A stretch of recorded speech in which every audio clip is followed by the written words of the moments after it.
This is the second video in the Civil Service series, and this video will walk you through the Civil Service application process. The application process is basically the same if you are applying for a job opportunity or applying to take a civil service exam.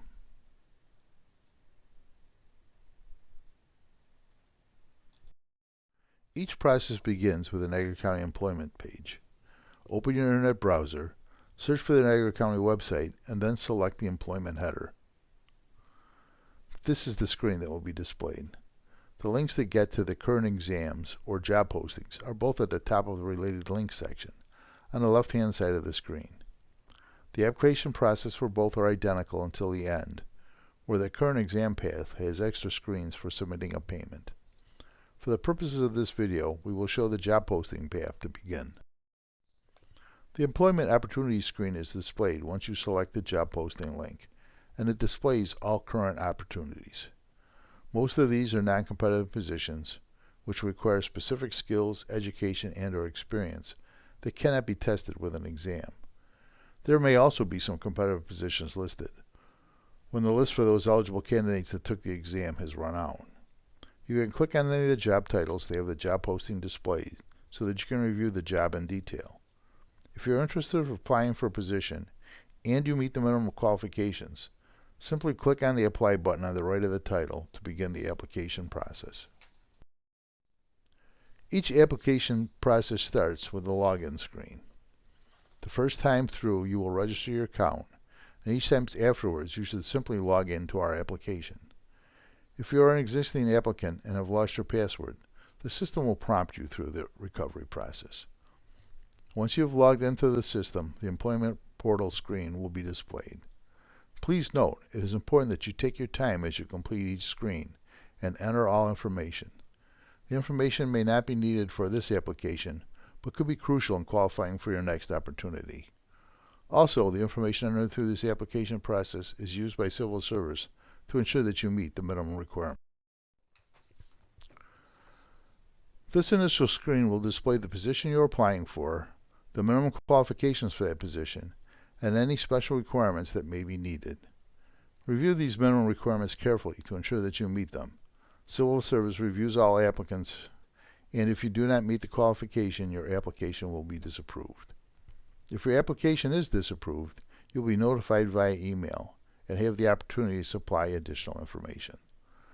Select the box that indicates you have read and met the minimum requirements. You will also be asked to state whether you're a Niagara County resident or not. The vast majority of opportunities require county residency, but for some positions that are highly technical, require advanced educational degrees, or are hard to fill, the residency requirement may have been waived. Select the Save and Continue button to continue with the process. You can also select the Save and Finish Later button to pick up the application process at a later date and time. The Save and Continue and Save and Finish Later buttons will appear on all screens going forward. The next screen is for your demographic information. First-time applicants will be required to fill this out. Returning applicants will have the information already loaded. It will need to only review and update any changes. This is true throughout the application process. After you have entered your basic demographic information, you will also be asked to answer several yes or no questions regarding your citizenship, any military service, and past work status. Any errors on this screen will be indicated with a red X. You will not be able to continue until all errors have been resolved. This error process is used throughout the application. Once the screen is complete, be sure to verify that each entry is correct, especially the Social Security number, before you continue on to the next screen. This next screen allows you to enter your education and training. Make sure you put in all your education, including high school. If already displayed, review all information and update as required. Be sure to add any additional information. This screen allows you to add professional licenses or certifications you may have earned. Like each screen in this application process, be sure to enter all information that applies. If already displayed, review all information and update as required, and be sure to add any new information. This screen allows you to add all your work and volunteer experience. It is strongly suggested that you enter a complete list of all your past and present work experience. Experience that may not apply for your current position could be the deciding factor for future applications. Be sure to include a detailed description of your duties, your employment dates, and your hours worked. Civil service staff may not have the additional time to get employment details from your resume. The top half of this screen will allow you to add your military experience. You may be eligible for extra credit on civil service exams based on this experience.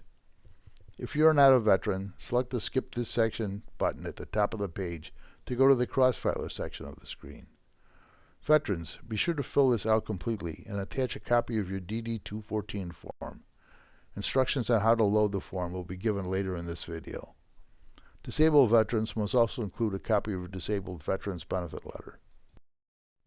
If you're applying to take an exam, the bottom half of the veteran screen allows you to enter Crossfiler information, and also to let Civil Service know if you may need any special accommodations for the exam. Crossfilers are candidates that are taking multiple exams on the same date. If you're taking those exams at a site other than Niagara County, be sure to indicate that on the screen. If you are not a crossfiler and do not need any special accommodations, select the Skip This Section button to go to the next screen. If you do need special accommodations, such as special seating, extra exam time, or a special room, be sure to indicate that on this screen. You must submit supporting documentation with your request. A special accommodation that you take the exam on a different date will require that you submit a specific reason for the delay, and you must submit documentation supporting that request. Alternate test dates must be scheduled as soon after the actual exam as possible. These next two screens are completely voluntary. Any information entered is used by the Civil Service to answer questions on hiring trends to outside agencies or see how effective our recruiting efforts are working. Any information gathered here is used solely by Civil Service and is not sent to the departments or municipalities. The vast majority of opportunities or exams require you to submit additional documentation. Many jobs require that you have a driver's license, perhaps a professional license or certification, a copy of your official college transcripts, or a copy of your DD-214 for veterans. This is where you upload those documents. Please load each document individually. It is helpful if you use a descriptive title on your document, such as Rachel Smith's driver's license or Brian Jones' UB transcripts, etc. Please make sure that the document is one in the specified formats. If there are any missing documentation, you will be notified via email. You will not be approved for a job opportunity or exam until that missing documents have been received. At this point, you have basically completed the application process. You are required to read and check the two boxes on this screen.